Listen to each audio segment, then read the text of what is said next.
हनुमान जी ने कहा तात, पहले सतयुग था, उस सतयुग में उस समय में सबके अंदर धर्म था, इसीलिए उसका नाम कृतयुग पड़ा। सब धर्म युक्त आचरण करते थे, कोई एक भी नहीं था जिससे पापाचरण हो। माता पिता के रहते हुए संतान कभी नहीं मरती थी। किसी भी अन्न का दूध का क्रय विक्रय नहीं होता था, बेचना खरीदना ये सब। अब जब त्रेता लगा तो उसमें एक चरण का धर्म का नाश हो गया। जब द्वापर लगा तो दो धर्म के चरण क्षीण हो गए। इसमें पूजा प्रधान। अब जो आगमन होगा भी कुछ दिनों बाद, हनुमान जी कह रहे, क्योंकि भीम से बात करें, ये द्वापर का अंतिम चरण है। ये जो कलयुग आएगा तो इसमें एक ही चरण रह गया, 3 चरण धर्म के नष्ट हो गए। इसमें प्रायः लोग तमोगुणी और रजोगुणी ही रहेंगे। भोग वासना की प्रधानता रहेगी, उपासना की नहीं। व्याधि, आलस्य, प्रमाद, क्रोध, हिंसा, दोष, शारीरिक रोग, मानसिक रोग, भूख, प्यास, भय, उपद्रव, अशुभ प्रवाह होता रहता है। और कोई न कोई गंधर्व, कोई न कोई ब्रह्म ऋषि भगवान का चरित्र सुनाता रहता है हनुमान जी। ऐसे महाभागवत अद्वितीय है। प्रभु की सेवा प्रधान धर्म, रोम रोम में सिया राम जिनके बसे हुए। यत्र यत्र रघुनाथ कीर्तनम तत्र तत्र कृतमस्त कांजिलम वाष्पवारि परिपूर्ण लोचनम। बड़ी अपार श्रद्धा है महाभागवत। जो हनुमान जी को किसी शक्ति विशेष का रूप देख करके फिर वो ये बात नहीं समझ। महाभाग प्रेम प्लावित हृदय, हर समय प्रभु के प्रेम में डूबे रहते हैं। इसलिए कदली वन में एकांत, कभी भगवान के चरित्र को सुन रहे हैं, कभी भगवान के नाम कीर्तन में, कभी रूप में, कभी उनके लीला गुणों में डूब करके अशुभ प्रवाह करते रहते। भीम जी बार बार स्पर्श कर रहे तो बहुत सुख मिल रहा है। महाभागवत के स्पर्श से परम सुख मिलता है। भीम जी की भी आंखों से अशुभ प्रवाह हो रहा है, क्योंकि रंग चढ़ता है ना। बार बार हनुमान जी के चरणों में प्रणाम करते, फिर खड़े हो जाते, फिर दर्शन करते, फिर प्रणाम करते। आहा, आज मेरे समान कोई बड़भागी नहीं भीम जी के, क्योंकि आज मुझे महाभागवत ज्येष्ठ भ्राता महाबली हनुमान जी का दर्शन। आपने मुझ पर बड़ी कृपा की, अपना जान करके आपने दर्शन दिया। अब एक प्रिय कार्य आपसे कराना चाहता हूं।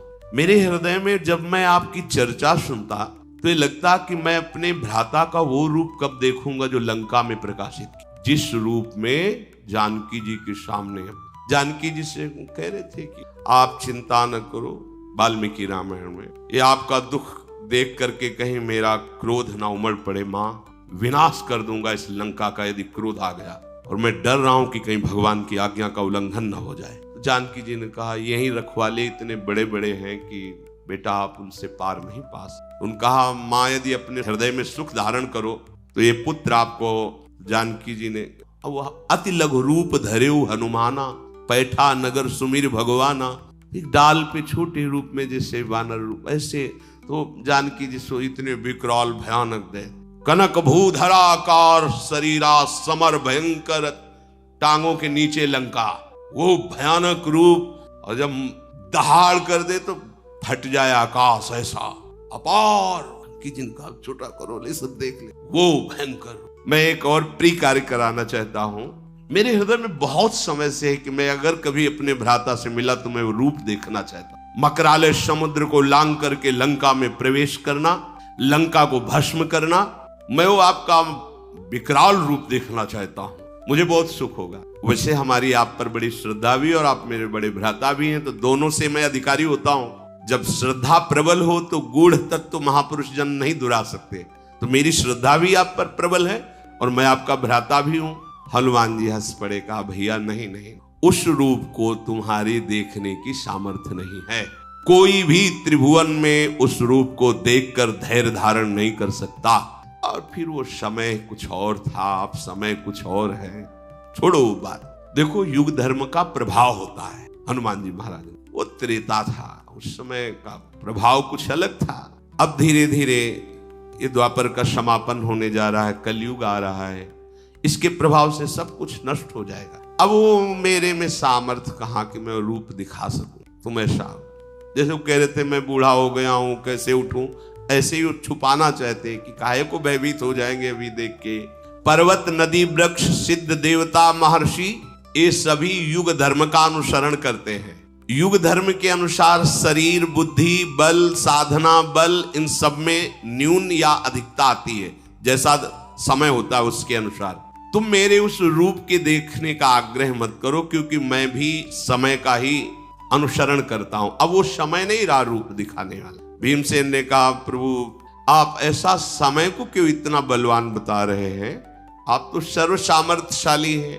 हनुमान जी ने कहा, था पहले सतयुग था, उस सतयुग में उस समय में सबके अंदर धर्म था, इसीलिए उसका नाम कृतयुग पड़ा। सब धर्म युक्त आचरण करते थे, कोई एक भी नहीं था जिससे पापाचरण हो। मनुष्यों में सब धर्मात्मा थे और सब ध्यान परायण थे। सतयुग में प्रधान साधना ध्यान की थी। तदाकार वृत्ति प्रभु में कृतम एवं सर्व शुभम यस्मिन युगे कृतयुगे, जिसमें केवल शुभ ही शुभ धर्म में कर्म हो, उसका नाम कृतयुग मतलब सतयुग। कहीं भी किसी व्यक्ति में धर्म का ह्रास नहीं देखा जाता था।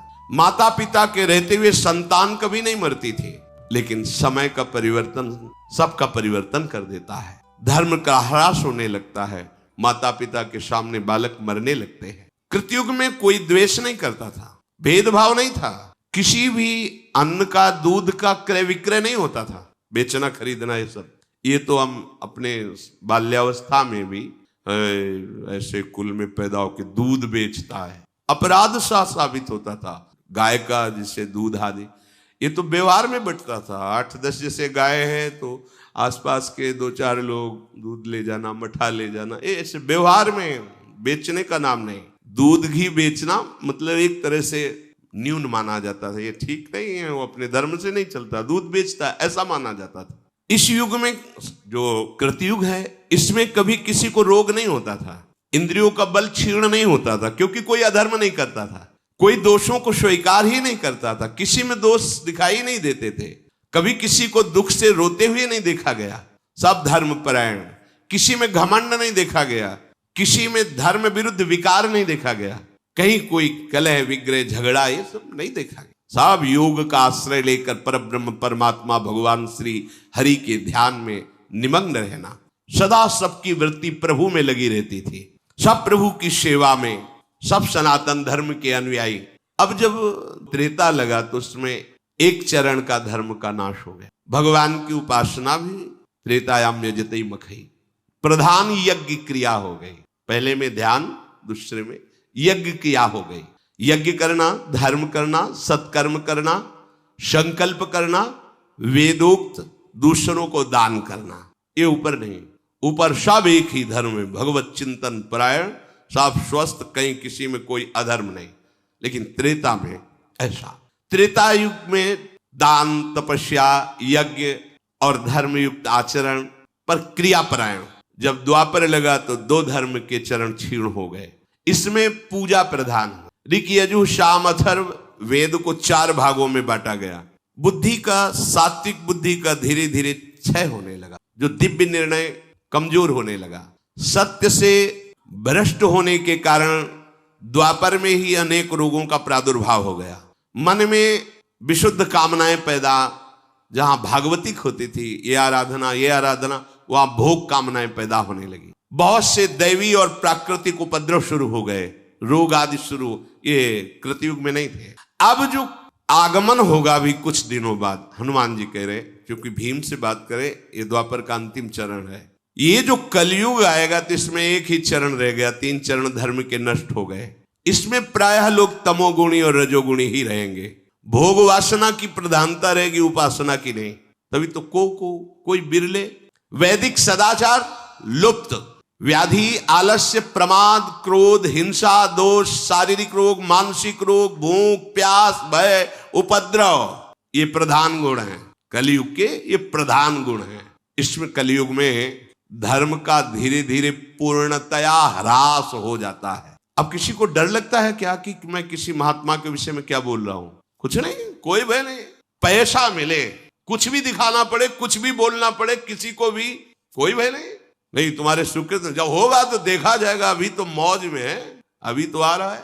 बस हमें अपनी भूख मिटानी, अपनी वासना की पूर्ति करनी। उपासना का कोई लक्ष्य नहीं कि जब तक हमें सत्य वस्तु का बोध न हो जाए तब तक किसी पर निर्णय नहीं किया जा सकता। सामने होने पर भी बहुत काल तक हम उसका निरीक्षण परीक्षण करेंगे। यदि अधिकार मिला है, फिर उसके बाद सत्य पर पहुंचकर फिर उसके विषय में बोला। युग परिवर्तन होने पर कलयुग से ऐसे सब प्रभावित हो जाते हैं कि केवल सुख सुविधा भोग सामग्री मिले बस। वो कैसे मिले इससे कोई मतलब नहीं, क्या कर रहे हो, क्या धर्म है क्या धर्म, इससे कोई मतलब नहीं। लोक क्षीण होने लगता है, प्रकृति उल्टा उसे दंड देने लगती है। आम की फसल जब आती थी तो अपने लोग बच्चे थे झोला लेकर भाग जाते और 1-1 किलोमीटर तक आम के अलग अलग बगीचे होते थे, गांव के पूरे ऐसे बगीचे। 3 बजे उठ करके सुबह भाग के चले जाओ, 10-20 किलो आम फिर ही ले आओ। जैसे 4-5 बच्चे गए, अब रखवाले में बूढ़े दादा है, उनसे राम राम की, और आम बिनने आए होगे, नहीं हम तो अपने बगीचे जा रहे हैं। 4-5 2 उनको बातों में लगाए, 2 बिन लिए, फिर 2-4 भाग में कर लिए और भाग गए।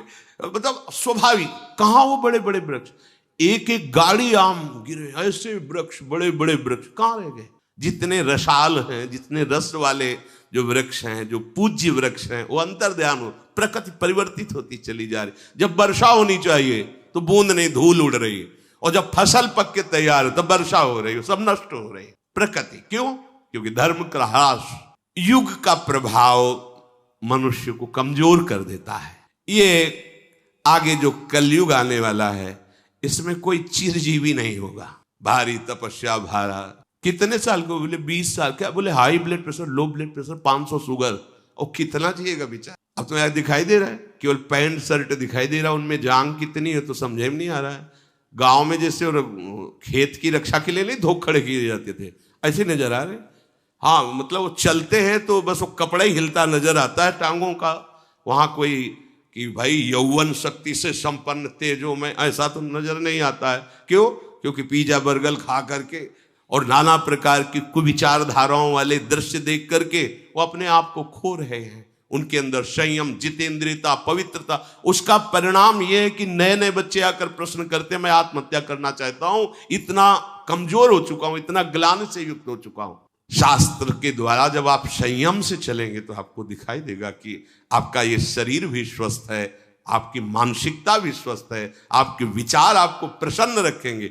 जब अधर्म होगा तो सबसे बड़ा दंड जानते हो क्या मिलता है? विचार न्यून कर करके उससे नकारात्मक सोच में डाल दिया जाता है। यह पाप का फल है। विकार को जो हमारे हृदय में नाना, उनकी बढ़ोतरी, और विचार जो विकारों को दबाता है वो असमर्थ और निगेटिव चिंतन। निगेटिव, अगर पॉजिटिव चिंतन का भाव अंदर आ जाए तो बिना संपत्ति के आप सुखी रहेंगे। अगर निगेटिव चिंतन बना रहे तो दुनिया की संपत्ति है, पर नकारात्मक सोच वो तुम्हें मारे डाल रही, वो जलाए डाल रही। क्यों? क्योंकि धर्म नहीं है। आप प्रसन्न रहिए, आप देखिए संतुष्टायन केनवा, आप एकदम खिले रहेंगे। भारी से भारी रोग में आप एकदम आनंदित रहेंगे, न शरीर में न बाहर कोई अव्यवस्था नहीं, और वो जल रहे हैं। क्यों? क्योंकि अधर्म आचरण हो रहा तो नकारात्मक सोच करके तुम्हें जला रही है। शत्रुदमन, अब तो हमारे पहले वाले रूप देखने की बात छोड़ दीजिए। भीमसेन ने कहा अब बहकाइए मत प्रभु, मैं बिना आपका वो रूप देखे संतुष्ट नहीं होऊंगा, आप कृपा करें और मेरे सामने वो रूप प्रकाशित करें। जब भीमसेन ऐसा कहने लगे तो भगवान मुस्कुराए और बहुत जोर से आवाज की, जय श्री राम। दृष्टि अंत ही नहीं नजर आ रहा है कि हनुमान जी का मुखारविंद कहां है। वो भयंकर रूप धारण किया, उनकी लंबाई चौड़ाई ऊंचाई तीनों चीजें नहीं देख पा रहे हैं भीम। कितना चौड़ा शरीर, कितना लंबा, भीम नहीं देख पा रहे हैं। कदली वन को लांघकर गंधमादन घुटनों तक आ गया। गंधमादन पर्वत, ऐसा नहीं है, गंधमादन पर घुटनों तक आ गया। हनुमान बोले बस करें या और बढ़ाएं। उनका इतना विशाल स्वरूप दे, लाल आंखें, विकराल दाढ़े, और उनकी श्वास ऐसी चल रही थी जैसे प्रचंड तूफान चल रहा हो। हनुमान जी की श्वास, भौहें तन गई क्योंकि विकराल रूप देखना चाहते थे, और पूंछ को हिलाकर जो फटकारा ऐसा लगा कि आकाश फट जाएगा, ऐसी आवाज प्रकट हुई। हनुमान जी के सामने जैसे सहस्त्र सूर्य उदय हो गए, ऐसा तेज प्रकट है। पूरे कंचन बरन विराज सुविशा, सुवर्ण में मेरु पर्वत 4 लाख योजन का है, छाती के सामने है, और ऊपर हनुमान जी। भीमसेन की आंखें बंद हो गई, घबराहट पैदा हो गई। हनुमान जी मुस्कुरा कर कहे कि मेरा ये स्वरूप अभी पूरा नहीं है, इतने में ही तुम्हारा हृदय घबरा गया, आंखें बंद हो गई। मैं इससे दुगना भी बड़ा हो जाऊं, मैं जितनी भावना करूंगा मेरा रूप उतना ही बड़ा होता चला जाएगा। जैसा मैं सोचता हूं वैसा ही उसी समय रूप धारण कर लेता हूं। भीमसेन जी ने देखा कि सुमेरु पर्वत को भी लांग करके ऐसा भयंकर रूप। भीमसेन घबराहट से बैठ गए, मतलब धरती को पकड़, केवल देखने मात्र से। फिर धीरे धीरे हिम्मत की, हाथ जुड़े और खड़े होकर कहा, हे महाभागवत, मेरी अब सामर्थ्य नहीं है, आप अपने रूप का स्मरण कीजिए, मैं इस रूप को नहीं देख पा रहा हूं। घबरा गए जैसे अर्जुन जी, प्यारे लाडले कृष्ण सारथी बने बैठे हैं। हे कृष्ण, हे सखे, ऐसे बात करते हैं। बताते बताते फिर कहा, देखो मैं कौन हूं जो अब समस्त दिशाओं को आच्छादित करके विकराल वो। आप कौन है प्रभु? बोले, बढ़ा हुआ काल का भी महाकाल। ऐसे अर्जुन पसीना पसीना कांप गए। तुम्हादि देवा पुरुषा पुराणा तुमस्य विश्वस्य परम निधानम वित्तास्य वेद्यम परमम च धाम त्वया ततम विश्वमनंत। कांप रहे अर्जुन, महाबली अर्जुन, दिव्य गांडीव धनुर्धारी, दिव्यास्त्र वेत्ता, भगवान के रूप को देखकर कांप रहे हो। कह रहे संवरण कीजिए, मेरी सामर्थ्य नहीं कि मैं आपको देख पाऊं। ऐसे भीम जी हनुमान जी से, प्रभु मेरी अब नेत्रों में सामर्थ्य नहीं रहेगी कि मैं आपके स्वरूप को देख सकूं। अप्रमेय ये पर्वताकार शरीर। तो जब समुद्र लांगे थे, हनुमान जी को एक बाल्यावस्था में विनोद में साप मिल गया था। इनका स्वभाव ही था, इधर मारा वो वृक्ष टूटा, इधर तो ऋषि का आश्रम सब विध्वंस हो गया था। खेल खेल में कोई गुस्सा नहीं। तो उन्होंने कहा कि जब तुम्हें तुम्हारे बल की कोई याद दिलाएगा तब तुम्हें आएगा, नहीं तुम अपने बल का विस्मरण। ऐसा जब समुद्र पार होना तो चुपचाप शांत खड़े, सब अपनी अपनी बातें कर रहे थे। जामवंत जी ने देखा हनुमान जी तो, का चुप साध ही रहा बलवाना, आप तो कुछ बोल ही नहीं रहे हो। अरे आपका अवतार ही हुआ है भगवान की सेवा के लिए, आप मौन धारण। जब होश दिलाएगा तब जेहगिर चरण दे हनुमंता, चले सुगा पाताल तुरंता। मारा ठसक तो पर्वत पाताल को चला गया। जिम अमोघ रघुपति कर बाना, यही भांति चले हनुमाना। जैसे भगवान की सारंग धनुष से छूटा हुआ बाण अमोघ, ऐसी गति हनुमान जी की। हम ऐसे स्वामी के सेवक हैं, ये लाड़िले तो हैं ही, पर ये इसीलिए सम्यक शास्त्रों का ज्ञान होना चाहिए। सेवक वाणी की फल स्थिति में लिखा हुआ है, सेवक वाणी जू अति अगाध मत गूढ़, बिरलो कोई समुझई हित मार्ग आरूढ़। हित मार्ग आरूढ़ भाव भागवत मिले सब, चार वेद सुस्मृत जो चार अवगाह ले जब, तब पावे सेवक हृदय। नहीं तो लगेगा कि अरे महावर लिए प्रियाजू के सामने खड़े हैं, कैसे भगवान? ये वही भगवान है जिनको काल देखकर भी थर्रा जाता है। यशोदा जी छड़ी लेके डांट रही हैं, रो रहे हैं, कैसे भगवान है? ये वो ही भगवान है जिनकी भ्रकुटि विलास सृष्टि लय हुई। सेवक जी कहते हैं, राधा वल्लभ भजत भज भली भली सब होए, भीर मिटे भट जमन की, भय भंजन हरि सोए। ये भय भंजन हरि सोए, भरम भूले हो भटकत कत। ये लाडले फूलों से खेल रहे हैं, लेकिन है कौन?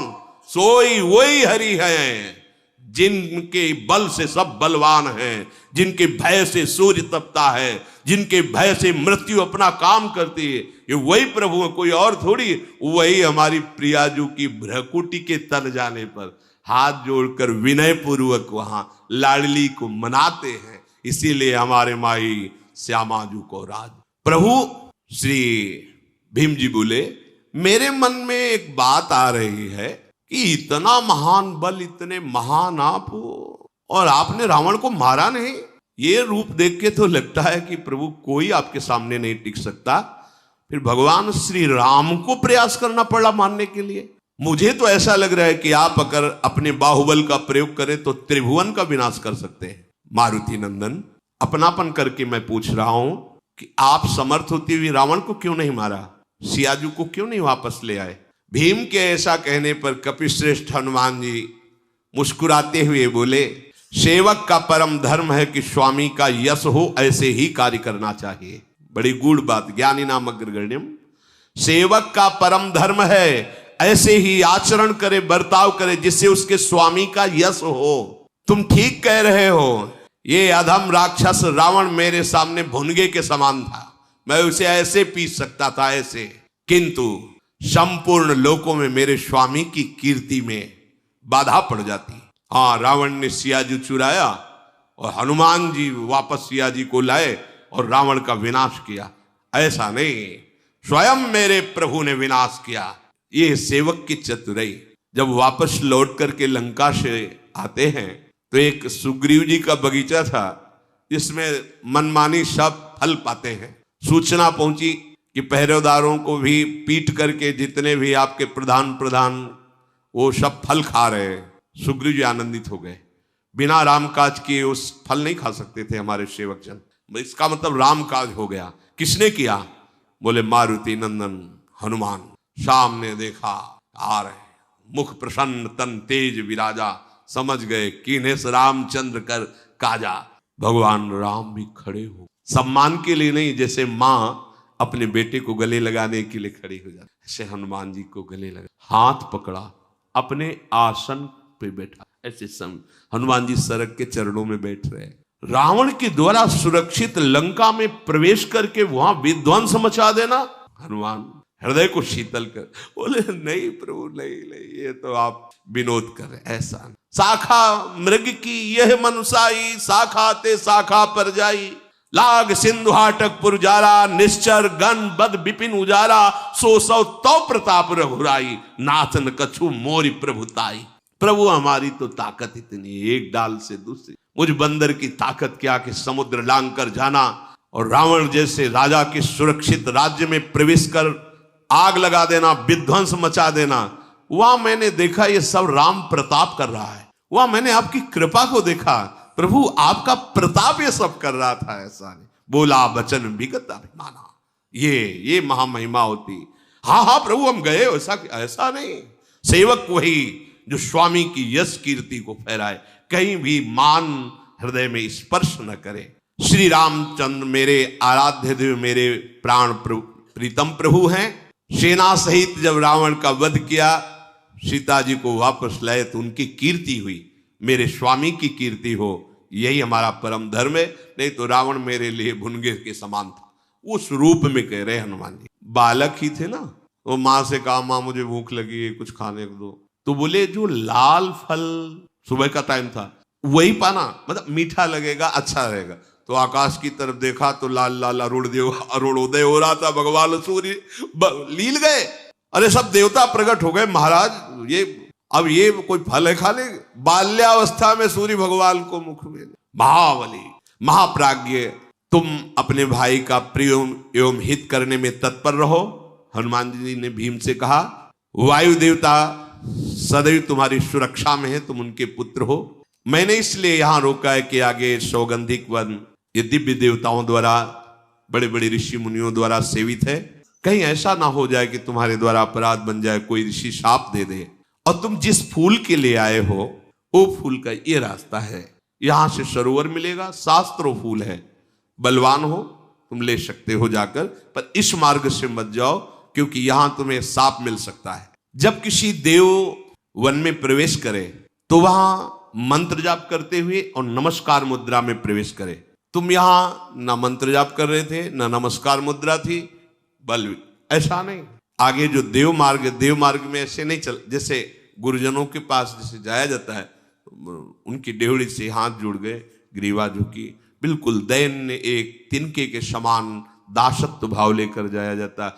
ऐसा थोड़े कि वहां और थोड़ा हिड़ा के छाती ऐसे के हमें क्या कमी, ऐसा नहीं। जितना झुकोगे उतना उठ जाओगे और जितना उठोगे उतना झुक जाओगे। ये ऐसे दरबार है आराध्य देव का, गुरुदेव का, महापुरुषों का। यहाँ जितना झुकोगे उतना उठ जाओगे और जितना उठोगे उतना झुक जाओगे। बस देखना है, ये जो तुम दुस्साहस कर रहे थे ठीक नहीं है। हनुमान जी ने धर्म का पालन करो, स्वधर्म में स्थित रहो, श्रेष्ठ मार्ग पर चलो। धर्म को जाने बिना कोई भी कार्य नहीं करना चाहिए, पहले जानना चाहिए कि धर्मयुक्त है मेरे लिए कि नहीं। हे भीम, मैं तुम्हें बता देता हूं कि बिना ज्ञान वृद्ध महापुरुषों की सेवा किए बृहस्पति जैसे विद्वान के लिए भी तत्वबोध होना बहुत कठिन है। हनुमान जी महाराज कह रहे, ना ही धर्मज्ञ विज्ञाय वृद्धानुपसेव्य धर्मार्थी वेदितुम शक्यो बृहस्पति समैरपि बृहस्पति के समान ज्ञानी हो तो भी उसे तत्वबोध नहीं हो सकता जब तक वो ज्ञान वृद्ध तत्वबोध प्राप्त किए महात्मा का। इस मार्ग में, भगवत मार्ग में अवस्था का सम्मान नहीं होता, स्थिति का सम्मान होता है।